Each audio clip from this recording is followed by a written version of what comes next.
अभी तक जो प्रेसिडेंट ट्रंप ने, अभी आपने देखा होगा मीडिया पे उन्होंने बात की कि उनकी हुकूमत हिजबुल्लाह से बात करेगी। अच्छा, उनकी हुकूमत तो हिजबुल्लाह से बात इसलिए नहीं कर सकती कि हिजबुल्लाह जो है वो तो उनकी कैबिनेट में नहीं है, और हिजबुल्लाह के ऊपर तो अटैक्स कर रहे हैं जो इसराइल के लोग हैं, और उनकी तो क़यादत आपको पता है सैयद हसन नसरुल्लाह के बाद बहुत सारे लोग उनके शहीद हुए हैं। अब इशू ये है सारा कि वो इसराइल जो लोग हैं हिजबुल्लाह के, वो तो अंडरग्राउंड हैं या वो शुमाल की तरफ चले गए हैं, बिल्कुल यानी नॉर्थ ऑफ लेबनान, क्योंकि साउथ से घुसी है इसराइल की फौज, तो वो नॉर्थ में गए हुए हैं। तो वो मुझे कहते हैं, मेरा तो किसी के थ्रू राब्ता हो गया था हिजबुल्लाह के लोगों से, जाहिर है कि उनके जो साथ कनेक्टेड लोग हैं, लेकिन वो कहते हैं कि भाई हम अगर हुकूमत के साथ आके बात करते हैं जैसे प्रेसिडेंट ट्रंप कहते हैं तो ये हमें तो इसराइल निशाना बनाएगा, तो ये जंग बंद, इसका गारंटर कौन होगा? क्योंकि इसराइल तो अभी तक जो है वो निशाने बना रहा है, और हम अगर बाहर निकल के आते हैं और लेबनान में और हम हुकूमत से बात करते हैं, जिस तरह प्रेसिडेंट ट्रंप ने भी प्रेस कॉन्फ्रेंस में भी कहा कि जी हिजबुल्लाह से उनकी हुकूमत बात कर लेगी, वो कहते हैं कि भाई यहाँ हुकूमत तो खुद नहीं बची हुई, खुद बैरूत के ऊपर बॉम्बिंग हो रही है, तो हम यहाँ पे हिजबुल्लाह जो है उनकी तो क़यादत शहीद हुई हुई, आपको पता है, बिल्कुल ईरान जैसी सूरत हाल है वहां पर भी। वो ये कहते हैं कि हम निकल के बाहर आते हैं, हम तो यहाँ तो इसराइल की फौज अंदर घुसी हुई है, ईरान से तो चले फिर भी बहुत बहुत दूर से अटैक करते हैं, यहाँ तो इसराइल की फौज अंदर, यहाँ हम कैसे निकले अपने जो भी जगह हमारे जो भी रहनुमा है जो भी हैं, तो हम यहाँ पे कैसे निकल के बात करेंगे जोसेफ एयान से या नवाज सलाम से? तो ये अभी कंफ्यूजन है। और वहां पर अभी जब मैं आपसे बात कर रहा हूँ तो इस वक्त भी वहां पे कुछ देर पहले एक पुल को उड़ा दी है इसराइल की फौज ने। अब लेकिन ये कि दो घंटे तालिबान 1 या 2 घंटे रह गए जिसमें वो कहते हैं कि जी ये जंगबंदी होगी, प्रेसिडेंट ट्रंप ने कहा है। ये उस जो बड़ी एक डील प्रेसिडेंट ट्रंप ईरान के साथ करने जा रहे हैं जिसमें पाकिस्तान का कलीदी रोल है, और जिसमें अब मैं उस बात की तरफ आता हूं जिसमें पाकिस्तान का उन्होंने जिक्र किया। पाकिस्तान की तरफ पाकिस्तान जिस आलमी सफारतकारी की क़यादत कर रहा है इस वक्त, ठीक है, और जिसमें फील्ड मार्शल आसिम मुनीर साहब और शहबाज शरीफ साहब और इसाक डार साहब और मोहसिन नकवी साहब ये शख्सियात शरीक हैं, वो जो है वो हर उस हिकअप को खत्म करवा चुके हैं ऑलमोस्ट। देखिए अब नेतन्याहू को इनको उसको कंटेन करना होगा, और मैं जो तासुर ले रहा हूँ जिस तरह प्रेसिडेंट ट्रंप ने अभी बात की है कि उन्होंने बिल्कुल कहा कि नेतन्याहू को उन्होंने साइड पे रख दिया, बिल्कुल नेतन्याहू उनके ज़हन में नहीं थे, उनके ज़हन में सिर्फ ईरान है, उनके ज़हन में सिर्फ सीज फायर है, उनके ज़हन में पाकिस्तान है, उनके ज़हन में फील्ड मार्शल है, उनके ज़हन में प्राइम मिनिस्टर है, वो पाकिस्तान आना चाहते हैं, पाकिस्तान आके डील करना चाहते हैं। और जो आखिरी बात इसमें जो बड़ी इंपॉर्टेंट है वो ये है कि प्रेसिडेंट ट्रंप देखें कहाँ जाके मामला रुक गया था लास्ट टाइम यहाँ रुका था कि जी वो 25 साल की 20 साल की जो है वो एनरिचमेंट के ऊपर आप 20 साल के लिए उसको रोकते हैं, वो कह रहे थे 5 साल के लिए रोकते हैं। आज प्रेसिडेंट ट्रंप ने एक बात बड़ी हाम की कि मेरे तो ईरान से बड़े अच्छे ताल्लुकात हैं, वो कहते हैं मेरे बड़े अच्छे ताल्लुकात हैं, और बॉम्बिंग से ज्यादा तो ब्लॉकेड ने काम किया है। और फिर वो कहते हैं कि इस्लामाबाद बहुत खूबसूरत शहर है, पाकिस्तान बहुत खूबसूरत शहर है, फील्ड मार्शल आसिम मुनीर जबरदस्त उन्होंने तारीफ की, और ये जो तारीफ उन्होंने की ये हकीकतन वो दिल से कर रहे हैं। उसकी वजह ये कि फील्ड मार्शल आसिम मुनीर साहब या शहबाज शरीफ साहब या डार साहब और मोहसिन नकवी साहब के अलावा और कोई शख्स है नहीं जो इस वक्त प्रेसिडेंट ट्रंप और बीजिंग और ईरान और अरब ममालिक और तुर्किया और यूरोप सारी ही दुनिया जिस पे एक ही वक्त में ट्रस्ट कर रही हो, और इनके अलावा कोई शख्सियत नहीं है। तो पाकिस्तान इस वक्त बुनियादी तौर पे ऐसा नहीं हो रहा कि प्रेसिडेंट ट्रंप पाकिस्तान को कुछ बता रहे हैं, पाकिस्तान उनको रास्ता दिखा रहा है निकलने का, पूरी दुनिया को एक रास्ता दिखा रहा है कि जहां पर आप फंस गए हैं, बस जहां पर आप, वो कहते हैं ना कि मतलब हिटिंग द बॉल, मतलब आप फंस चुके हैं जिस जगह से, तो वहां से आपको कोई विन विन पोजीशन देके कि देखें जी आप जीत गए हैं, आप फतहमंद हो गए। तो ये जो प्रेसिडेंट ट्रंप ने आज ऐलान किया है, मेरा ख्याल है कि इसके पीछे बहुत ज्यादा काम हो चुका है। इसमें जो बिल्कुल जो शख्स इस वक्त परेशान है वो है नेतन्याहू, क्योंकि नेतन्याहू की फौज अंदर घुसी हुई है, अंदर इस लेबनान की गई हुई है। और प्रेसिडेंट ट्रंप ने एक और बात भी की कि सीज फायर भी हो सकता है एक्सटेंड हो जाए, अभी 10 रोज का सीज फायर हो सकता है ये एक्सटेंड हो जाए। प्रेसिडेंट ट्रंप ने अभी जो बात की है उसमें उन्होंने कहा कि हिजबुल्लाह का भी नाम लिया। अच्छा, हिजबुल्लाह के साथ वो तो जोसेफ एयान, फिर जाहिर है कि वो कहेंगे कि भाई इनको इसराइल की फौज को बाहर निकालो, तो प्रेसिडेंट ट्रम्प ने मेरा ख्याल है कि एक इनिशियल फिलर दे दिया है। इसके बाद वो अगली बात भी करेंगे, और अगली बात ये होगी यकीनन कि जैसे ईरान के साथ परमानेंट एक सेटलमेंट होने जा रही है, इसी तरह से लेबनान का भी एक मसला हमेशा के लिए हल होने जा रहा है। वहां से इसराइल की फौज का विड्रॉल होगा, और वहां पे जो उनका जो इंफ्रास्ट्रक्चर तबाह हुआ है और बाकी सारे मामलात हैं, वो लेबनान की हुकूमत यकीनन अब हिजबुल्लाह के साथ मुशावरत करेगी, क्योंकि प्रेसिडेंट ट्रम्प ने कह दिया। देखिए ना, ईरान जो है वो वहां की हुकूमत, जो मौजूदा हुकूमत है जोसेफ एयन और नवाज सलाम की, उनके साथ बहुत इजी नहीं है ईरान। ईरान बात कर रहा है हिजबुल्लाह की, तो हिजबुल्लाह से और प्रेसिडेंट ट्रम्प को कोई दिलचस्पी नहीं है ईरान के इसके लेबनान के मौजूदा सेटअप में। उनको सिर्फ दिलचस्पी है हिजबुल्लाह में और ईरान से डील होने में। अब वो कहते हैं कि जो जोसेफ एयन वो डील कर लेंगे, वो बात कर लेंगे हिजबुल्लाह से। वो मसला ये है कि हिजबुल्लाह को तो इन्होंने पहले जोसेफ एयन को तो बिठाया इसीलिए था कि वो हिजबुल्लाह से असला लेंगे, और हिजबुल्लाह जो है इस पार्लियामेंट में, ये जो मौजूदा पार्लियामेंट है, इसने 12 दफा लेबनान की पार्लियामेंट में जोसेफ एयन को सदर बनने से रोका था, Hassan Nasrallah, Sayyed Hassan Nasrallah की जिंदगी में। इसी पार्लियामेंट है, ये पार्लियामेंट जो है ये अपनी मुद्दत से 2 साल एक्सटेंड हो चुकी है लेबनान की पार्लियामेंट। तो जब उनकी शहादत हो गई तो हिजबुल्लाह चाहती थी कि वो जो सुलेमान फरीजा है वो वहां पे सदर बने, लेकिन जब शहादत हो गई हसन नसरुल्लाह की और उसके बाद वहां बॉम्बिंग्स हुई, तबाही हुई, फिर पूरा एक पॉलिटिकल जो लैंडस्केप है वो चेंज हो गया, तो उसके बाद जोसेफ एयन आ गए फरवरी 2025 में, और उसके बाद 3-4 दिन के बाद नवाज सलाम आ गए वहां पे। तो अब ये है कि वो कैसे बात करेंगे हिजबुल्लाह से, तो अब ये उनके ऊपर भी डाल दी है। और फिर ये है कि वो नेतन्याहू, उन्होंने ये भी कह दिया कि वो हो सकता है आ जाए व्हाइट हाउस। लेकिन मैं जहां तक समझ रहा हूँ, मैं इस चीज को जहां तक देख रहा हूँ, प्रेसिडेंट ट्रम्प लेबनान में सीज फायर करवा के, और इसको 10 रोज के लिए, तो सीज फायर कोई मैटर नहीं करती ना। सीज फायर तो आप देखें ना, गजा की सीज फायर की क्या हैसियत थी? गजा की सीज फायर की तो कोई हैसियत नहीं थी, वो तो सीज फायर भी थी और इसराइल कत्लेआम कर रहा था वहां पे। तो हिजबुल्लाह के साथ अगर फौज अंदर रहती है लिबनान के और 10 रोज तक, तो हिजबुल्लाह वो अटैक करेंगे, वो उधर से अटैक कर देंगे, तो उसको गारंटर कौन होगा? तो मेरा ख्याल है कि नेतन्याहू को एक या तो प्रॉपर शटअप कॉल जाएगी, क्योंकि उनकी सिक्योरिटी कैबिनेट ने इसको अभी तक अप्रूव नहीं किया। और दूसरी बात यह है कि प्रेसिडेंट ट्रम्प जो है, क्या वो नेतन्याहू या जोसेफ एयन को इन हालात में, जोसेफ एयन वहां आके कोई मुआहदा साइन कर सकते हैं नेतन्याहू के साथ खड़े होकर, जबकि हिजबुल्लाह ऑन बोर्ड ना हो, और हिजबुल्लाह वहां लड़ रही है ग्राउंड पे, और हिजबुल्लाह छुपी हुई है, छुपने से मुरादी के पनाह ली हुई है उसने, और वो निशाने पे है। और प्रेसिडेंट ट्रम्प ये कह रहे हैं कि वो जोसेफ एयन मामला हल कर लेंगे हिजबुल्लाह का। तो मेरा ये ख्याल है कि प्रेसिडेंट ट्रम्प जो है वो ऐसे हमास के साथ आज उनका एक राब्ता हुआ है काहिरा में, और जो खलील अल हया है वो हमास के, उन्होंने अमेरिकन के साथ आज बात की है कि भाई वो फेज 2 का क्या करना है आपने गजा सीज फायर का। तो इसी तरह से मेरा ख्याल है कि या तो कुछ शख्सियात हिजबुल्लाह से राब्ता करेंगी, अमेरिका के हिजबुल्लाह से राब्ते रहे हैं, ये बात मैं आपको बिल्कुल बताऊंगा। मॉस हुस्टन जो इनके नुमाइंदे थे, वो हिजबुल्लाह से राब्ते में थे। हिजबुल्लाह का कोई इशू अमेरिका के साथ नहीं है, हिजबुल्लाह की कोई लड़ाई अमेरिका के साथ नहीं है, हिजबुल्लाह की लड़ाई सिर्फ इसराइल के साथ है।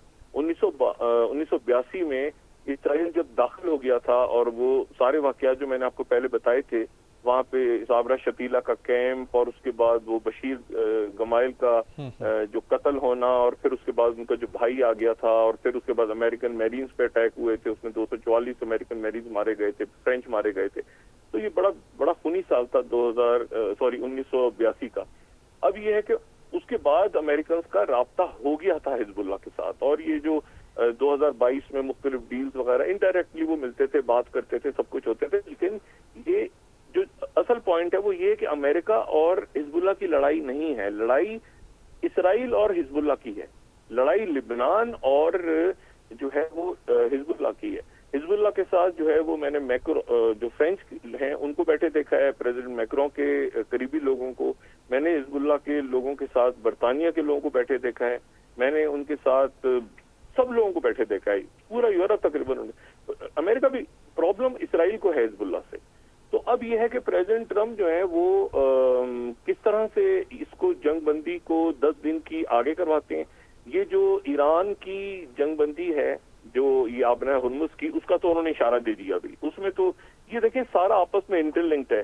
अभी पाकिस्तान फील्ड मार्शल आसिम मुनीर साहब यहाँ से गए हैं और शहबाज शरीफ साहब वो आए हैं, लेकिन आसिम मुनीर साहब जो है, जाहिर है क्योंकि एक मिलिट्री डिप्लोमेसी है और उसमें फिर असर्ट भी करवाया जाता है, जो बात फिर कही जाती है वो फिर बिल्कुल एक उस पर अमल होता है। तो वो मेरा ख्याल है कि वो सारे ये जो छोटे छोटे इश्यूज हैं, मसलन लेबनान का इशू, अब देखें ना, ये उसी की कड़ी है। ये वही कड़ी है जो इस्लामाबाद में बात हुई थी लेबनान की सीज फायर की, और जिसके ऊपर वो नेतन्याहू, आपको पता है जेडी वैंस, रास्ते में खबर आई थी कि वो बात कर रहा है जेडी वैंस और बता रहा है नेतन्याहू को। नेतन्याहू बहुत इंटरेस्टेड था कि ये कहीं ये मामला, ये शर्त मान ना लें ट्रंप, ये अमरीकी मान ना लें। तो अमेरिकन जो है वो, उन्होंने ये शर्त मान ली प्रेसिडेंट ट्रंप ने। तो ये जाहिर है फील्ड मार्शल का कि ये बहुत बड़ा वो है उनका, यानी उनकी एक बहुत बड़ी कोशिश कामयाब हुई है। और उधर से जो है वो शहबाज शरीफ साहब अरब ममालिक का दौरा कर रहे हैं। तो ये मेरा ख्याल है कि ये आपस में सारा इंटरलिंक्ड है। अब रह गया आबनाए हुर्मुज, तो आबनाए हुर्मुज पे तो कह रहे हैं कि वो खुल जाएगा और वो खुलेगा और मैं इस्लामाबाद जाना चाहता हूँ और डील। देखें ये जो बात प्रेसिडेंट ट्रंप ने की है ना कि मैं इस्लामाबाद जाना चाहता हूँ जी, इसका मतलब ये है कि ये डील हो गई है और वो शायद राजी भी हो गए और उन्होंने टाइमलाइन भी दे दी है कि अगले वीकेंड पे। जी ठीक है। अच्छा डॉक्टर साहब, आपने जो लबनान की सारी सूरत हाल बताई है, जिस तरह से जंगबंदी के हवाले से आपने बातचीत की, हिजबुल्लाह की सारी स्टोरी बताई, इससे हम ये चीज़ अखज़ कर सकते हैं कि अभी शायद कुछ वक्त दरकार हो इन तमाम चीज़ों को, जंगबंदी को मैच्योर होने में लबनान में। देखिए हिजबुल्लाह के लोगों को इस बात का इल्म नहीं था। मैं और उनसे, मैंने, जाहिर है कि मेरा उनसे तो नहीं कांटेक्ट हुआ, वो तो कहीं इस वक्त जंग में मेरा उन लोगों से राब्ता हुआ जो हिजबुल्लाह के साथ किसी न किसी हवाले से अपना कांटेक्ट रखते हैं।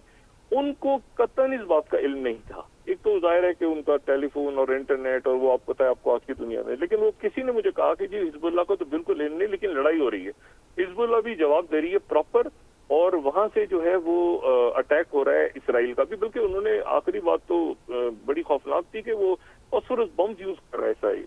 तो नेतन्याहू को तो बिल्कुल इस बात का इल्म नहीं था कि ये जो है ये प्रेसिडेंट ट्रंप इस तरह से अनाउंस कर देंगे। और मेरा ख्याल है कि ये जो 10 दिन का है, ये इसके बाद आगे भी जा सकता है। और वो जो नवाब सलाम है, उन्होंने तो उसको एग्री कर लिया है, उन्होंने तो खुशामदीद कहा है। वजीर आजम जो लेबनान के हैं, उन्होंने इस सीज फायर को खुशामदीद कहा है। और उसके बाद जो है वो अब ये जो वीकेंड की बात की है उन्होंने, ये वीकेंड भी हो सकता है, क्योंकि उन्होंने खाली वीकेंड कहा है। तो वीकेंड में तो अब मेरा ख्याल है वीकेंड तो शुरू हो गया है, तो या तो ये वीकेंड है या अगला वीकेंड है, तो दोनों वीकेंड हो सकते हैं। तो अब वहां पर जो है वो सीज फायर तो करना पड़ेगा उसको। असल बात जो है वो, मैं जिसपे इख्तलाफी नुक्ता है वो ये है कि क्या फौज विड्रॉ होगी या नहीं होगी, या अगर वो फौज अंदर रहती है तो फिर मामला हल नहीं होगा। फिर तो ये 10 दिन के बाद फिर लड़ाई शुरू हो जाएगी। अगर कॉम्प्रिहेंसिव आपको पीस करना है तो 3-4 इश्यूज को रिजॉल्व करना होगा। एक तो आबना हुर्मुज का मुस्तकिल मामला, कि उसको आगे कैसे जो गलत फहमियां हैं हमारे अरब ममालिक में और ईरान में वो खत्म हो जाएं। फिर दूसरी बात यह है कि इस पे सब एग्री कर जाएं।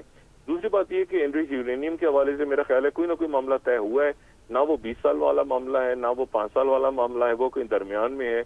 और इसमें रशिया भी और चाइना भी इन्वॉल्व है। इसीलिए आप देखें कि प्रेस कॉन्फ्रेंस में उन्होंने यूक्रेन की बात को टाल दिया। उनसे 4-5 दफा ये सवाल पूछा गया प्रेसिडेंट ट्रंप से कि जी यूक्रेन में जो कुछ हो रहा है, तो उन्होंने कहा वो मैं बाद में देखूंगा, उन्होंने बात टाल दी। तो वो इस वक्त यकीनन रशिया भी इन्वॉल्व है, वो चाहते हैं कि वो जल्दी चाइना का दौरा करें। चाइना का दौरा सर पे आ गया है, ऑयल की प्राइसेस शूट कर रही है, बेचैनी फैल रही है। तो ये सऊदी अरेबिया की तरफ से, अभी मैं आपसे बात कर ही रहा था, तो सऊदी अरेबिया ने सरकारी तौर पे उनकी तरफ से सीज फायर को खुशामदीद कहा गया है। तो अरब ममालिक इसको एक एक करके खुशामदीद कह रहे हैं, उनकी तरफ से जो है ये एक मुस्बत इशारे मिल रहे हैं सारे। लेकिन सवाल सारा ये है कि क्या सीज फायर के बाद आगे भी एक कॉम्प्रिहेंसिव मामला हल होगा लिबनान का? हो सकता है, बिल्कुल बिल्कुल। और ये जो है वो हुतीज की तरफ से जो स्टेटमेंट आया है अंसारुल्लाह की तरफ से वो भी मैं आपको बता दूं। वो कह रहे हैं कि अमेरिका सीज फायर पे ईरान के साथ जो है वो एक शिकस्त के बाद आमादा हुआ है, ये होती, इसका भी बयान आ गया। तो ये है कि ये अब तेजी के साथ इवेंट्स हो रहे हैं और इसमें जो बिल्कुल ऑफ गार्ड एक शख्स है ना, जिसको बिल्कुल आप समझें कि प्रेसिडेंट ट्रंप ने सारे फैसले करते हुए उसको बिल्कुल एक तरफ रखा है, वो जो शख्स है वो है नेतन्याहू। नेतन्याहू को इस बात का बिल्कुल इल्म था, वरना वो सिक्योरिटी कैबिनेट में ये ऐलान उसने करना था कि मैं जंगबंदी कर रहा हूँ, वो उसका क्रेडिट लेके जाता। उसने तो सिक्योरिटी काबीना के अंदर ये कहा कि मैं बिल्कुल अगर जंगबंदी हो भी गई तो भी मैं हमले करूंगा, मैं तो ईरान पे भी हमले करूंगा, मैं किसी को मानता नहीं। तो आज मेरा ख्याल है कि जो जोसेफ याउन से उनकी बात हुई है वो तो बहुत अच्छी हुई है, और जो नेतन्याहू है उसको प्रॉपर शटअप कॉल गई है, क्योंकि नेतन्याहू अब इसको वो पाबंद है कि इसके ऊपर वो अमल करे। तो मेरा ख्याल है कि बहुत अच्छा बहुत बड़ा स्टेप उठाया प्रेसिडेंट ट्रंप ने, और उसके लिए हम उनको मुबारकबाद देते हैं। फील्ड मार्शल आसिम मुनीर साहब तो खैर सिर्फ मुबारकबाद के चंद जुमले तो बड़े कम होंगे उनके लिए, उन्होंने तो सारा इसमें पूरा रोल ही उनका है। और शहबाज शरीफ साहब और पाकिस्तान, अल्लाह का एहसान है कि उस जगह पे पहुंच चुका है तकरीबन, जहाँ पे एक अमन का प्याम्बर बन के पाकिस्तान पूरी दुनिया में सामने आ रहा है। और ये मेरा ख्याल है कि प्रेसिडेंट ट्रंप का जो ऐलान है कि मैं खुद इस्लामाबाद जाऊंगा, देखें उन्होंने इस्लामाबाद की तारीफ की, उन्होंने पाकिस्तान की तारीफ की, उन्होंने फील्ड मार्शल की तारीफ की, उन्होंने प्राइम मिनिस्टर की तारीफ की। ये और पाकिस्तान, आप सिर्फ ये देखें कि मसले कौन से हल करवा रहे हैं। लिबनान इतना कॉम्प्लेक्स इशू के आप उसकी तारीख, खूनी तारीख है, मैंने आपसे कहा ना, खून से एक लिखी हुई तारीख है लिबनान की। आप वहां पे बाकर सदर से शुरू करें और आप उसके बाद जो है वो हसन नसरुल्लाह तक आ जाएं, तो खून से लिखी हुई तारीख है। तो ये प्रेसिडेंट ट्रंप और उसके आप देखें कि उन्होंने हिजबुल्लाह के जब ये कह दिया कि हिजबुल्लाह से बात होगी, तो इस तरह से हिजबुल्लाह को उन्होंने तस्लीम कर लिया है। ये बहुत बड़ी बात है, हिजबुल्लाह को उन्होंने एक तरह से तस्लीम किया है। ये बिल्कुल इसी तरह से जैसे हमास के साथ उन्होंने बराह रास्त जब बात की थी तो हमास को भी तस्लीम कर लिया था, तो हिजबुल्लाह को भी तस्लीम किया। लेकिन ये हिजबुल्लाह से बात करने का मामला उन्होंने जोसेफ याउन पर डाल दिया, तो यहाँ थोड़ा सा कंफ्यूजन है। लेकिन जिस तरह से नवाज सलाम की तरफ से वेलकम किया गया है, और नबी बैरी इसमें इन्वॉल्व होंगे मेरा ख्याल है, नबी बैरी चूंकि करीब रहे हैं हरकतुल अमल में, ये ध्यान में रखें कि जो हरकतुल अमल से ही फिर हिजबुल्लाह निकली थी। मतलब नबी बैरी जिनसे बात हुई आज ईरान के स्पीकर की, जब आर्मी चीफ भी वहीं पे थे ईरान में, और वहां पर ये सारी बातें यकीन बड़ी होंगी आगे, तो वो जो नबी बैरी हैं उनसे ईरान के स्पीकर बाकर कालिबाफ की बात हुई, और वो फिर मेरे ख्याल से आगे हिजबुल्लाह से बात करेंगे। और ये एक बहुत बड़ा जो मसला था वो हल हो गया। लिबनान की सीज फायर का अब रह गया ब्लॉकेट का। ब्लॉकेट तो वैसे ठुस हुआ है, वो तो किसी काम का नहीं है, वो तो बिल्कुल बेकार हो चुकी है पॉलिसी। और अब इस पे एक इश्यू सिर्फ रह गया, और वो इशू जो है वो एनरिच यूरेनियम का है। एनरिच यूरेनियम के हवाले से मेरा ख्याल है कि चाइना और रशिया और अरब ममालिक और पाकिस्तान खास तौर पे, क्योंकि ये बड़े सेंसिटिव मामला होते हैं, कोई भी मुल्क अपनी जो न्यूक्लियर के इश्यूज और बाकी इश्यूज किसी मुल्क से डिस्कस नहीं करता। तो ईरान का बहुत बड़ा एक, मैं समझता हूँ कि उनकी मेहरबानी है कि उन्होंने पाकिस्तान पे सारा ट्रस्ट किया अपने न्यूक्लियर प्रोग्राम के हवाले से, और ये मामला भी मेरा ख्याल है कि पस मंजर में हल हो चुका। हम बस इंतजार करते हैं कि इस पे आगे क्या पेशरफ्त होती है, और प्रेसिडेंट ट्रंप को बस उनकी तैयारी करते हैं उनको यहाँ बुलवाने की। अल्लाह करे कि बिल्कुल उम्मीद करते हैं डॉक्टर साहब कि जल्द अज जल्द फैसला कुन मरहला आ जाए।